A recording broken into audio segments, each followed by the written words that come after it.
दोस्तों, सबसे पहले बीपीएससी टीआरई 3.0 परीक्षा जिन भी अभ्यर्थियों ने पास की है, उन सभी को महेश अकेडमी की तरफ से हमारी तरफ से बहुत बहुत शुभकामनाएं, हार्दिक शुभकामनाएं।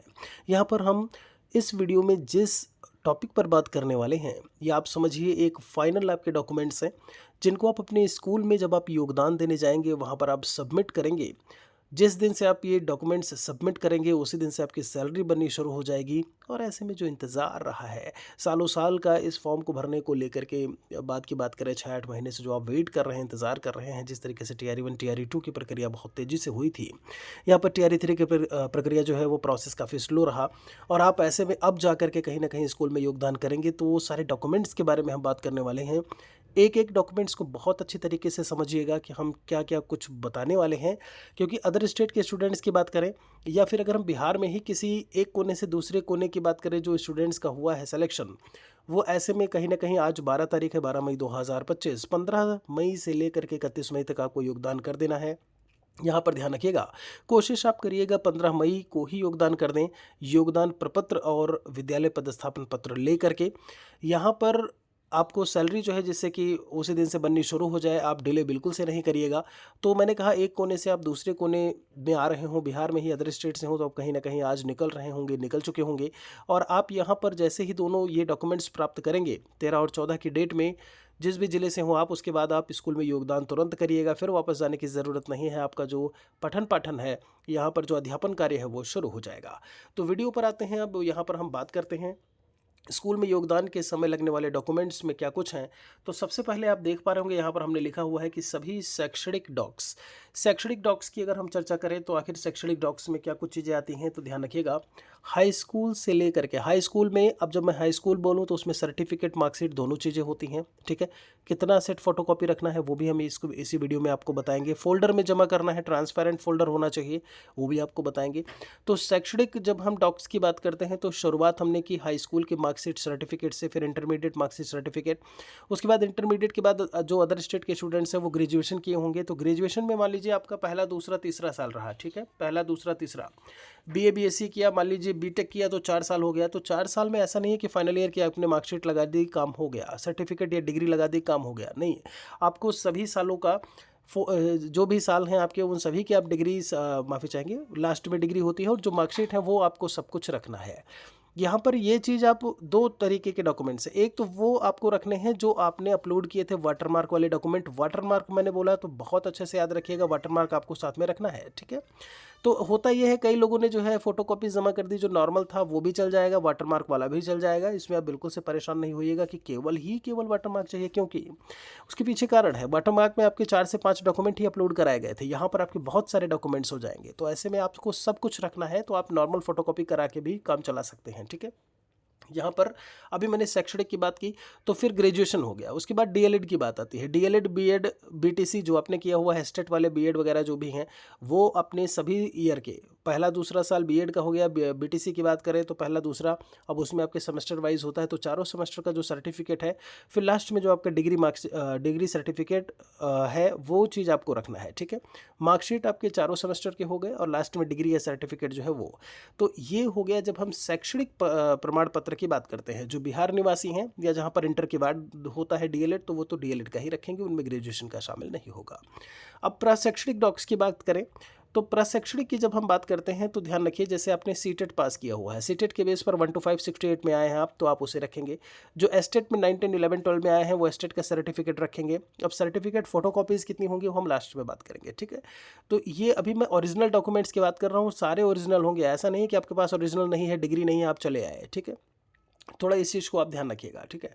तो प्रशैक्षणिक डॉक्स हो गई। आधार कार्ड आपका आपके पास में होना चाहिए, ये भी आप ध्यान रखिएगा। आप काउंसलिंग के लिए भी गए होंगे, अभी भी आप आधार कार्ड हमेशा अपने साथ में रख करके चलते होंगे। एडमिट कार्ड आपके पास में होना चाहिए, ठीक है। एडमिट कार्ड भी जो है वो जमा कराते हैं। स्कूल पदस्थापन पत्र और योगदान प्रपत्र, अब यहाँ पर ध्यान दीजिए। स्कूल पदस्थापन और योगदान प्रपत्र 13 और 14 मई को मिलने वाला है आपको। अगर उस दिन नहीं मिलता है, बाद में भी ले सकते हैं, जब आप लें तभी जा करके योगदान करें। आप यूँ समझ लीजिए कि अभी 13 तारीख से ले करके 31 तारीख तक आपके पास समय है योगदान प्रपत्र लेने का और स्कूल में योगदान देने का, ठीक है। इस चीज़ को आप याद रखिएगा, इस बीच में आप कभी भी ये काम कर सकते हैं। तो ये दोनों डॉक्यूमेंट्स आपके पास में होंगे। जो आपको हार्ड कॉपी के रूप में देखने को मिलेंगे आपके बीआरसी से या जहाँ कहीं भी दिया होगा। पासपोर्ट फ़ोटोज़ की बात करें तो कितनी फ़ोटोज़ होंगी, इस पर ज़रा गौर करिएगा। बहुत सारे फ़ोटोज़ आपको अपने साथ में रखने हैं, मान के चलिए 20 फ़ोटो तो कम से कम रखिए, 15-20 फ़ोटो। अभी आप देखेंगे धीरे धीरे लगते जाएंगे, धीरे धीरे यहाँ पर लगाना है, यहाँ पर लगाना है, प्रान नंबर के लिए लगाना है, बैंक पासबुक के लिए लगाना है। आपकी जितने सेट फ़ोटोकॉपी हैं उनमें आपको जो है इस चीज़ को मेंशन करना होगा। दो फ़ोटो को जो फ़ोटोज़ हैं वो आपको हेडमास्टर या प्रभारी जो भी होंगे उनके साथ में उनको आपको देना होगा। ठीक है। कंप्लीट एप्लीकेशन फॉर्म क्या हुआ था, कई जगह, ये ज़रूरी नहीं है कि सब जगह मांगे, कई जगह कंप्लीट एप्लीकेशन फॉर्म भी जो है वो ले लेते हैं। तो आप समझदार हैं, इसको भी अपने पास में ज़रूर रखे होंगे प्रिंट करवा के। नहीं है तो कोई इतनी बहुत बड़ी दिक्कत समस्या वाली बात नहीं होगी। ठीक है। पासपोर्ट फ़ोटोज़ 2 बार हो गया, चलिए कोई बात नहीं। फिर बात आती है बैंक पासबुक की, और यहाँ पर जब हम बात करते हैं बैंक पासबुक के अलावा एक प्रान नंबर करके है, यहाँ पर प्रान नंबर मैंने मेंशन ना किया है। ठीक है। अब बात आती है सर बैंक पासबुक। देखिए बैंक अक्सर जो है एसबीआई का ही प्रेफर करते हैं, लेकिन ज़रूरी नहीं कि एसबीआई का ही हो, आपका किसी भी बैंक का पासबुक होगा, या अगर बैंक अकाउंट नंबर है तो चल जाएगा। ऐसे में अभी आपने अगर बैंक अकाउंट नहीं भी ओपन करवाया है, खुलवाया है, तब भी कोई समस्या नहीं है। आप आइए यहाँ पर। अब फिर बात आती है प्रान नंबर को लेकर के, तो मैंने बोला था कि प्रान नंबर का एक अलग से वीडियो मैं बनाऊँगा, और ध्यान दीजिएगा प्रान नंबर के बारे में नोटिस विभाग, शिक्षा विभाग ज़रूर देगा, उसके बाद ही प्रान नंबर बनना शुरू होगा, उससे पहले नहीं होगा।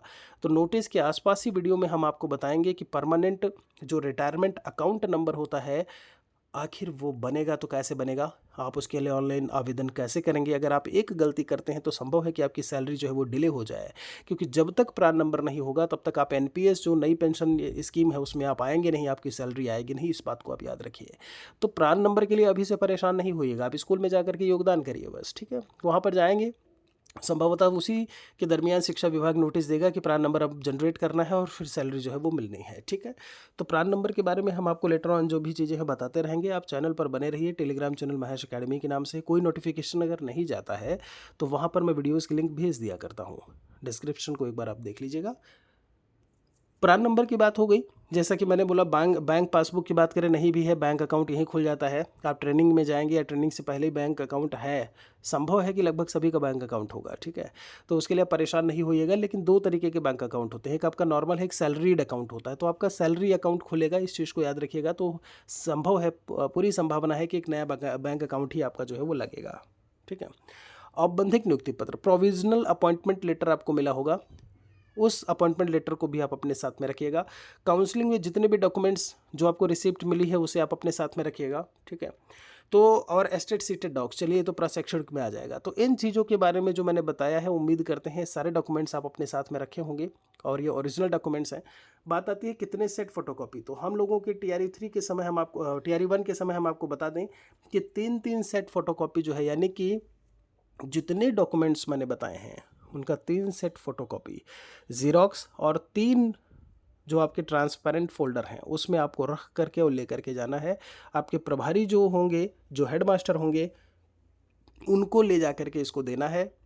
एप्लीकेशन कैसे लिखना है वो मैं बता चुका हूँ। एप्लीकेशन आप लिखेंगे, आपका वो रजिस्टर पर साइन करेंगे, डेट टाइम लिखेंगे, और उसी दिन से आप उस विद्यालय में अध्यापक हो जाएंगे नॉन परमानेंट बेसिस पर, क्योंकि आप उस समय प्रोबेशन में आप चल रहे होंगे कहीं ना कहीं। तो प्रोबेशन वाली चीज़ें जो है वो आपकी 1 साल या 2 साल, दोनों चीज़ों में से किन्हीं भी जो भी है वो हो सकता है।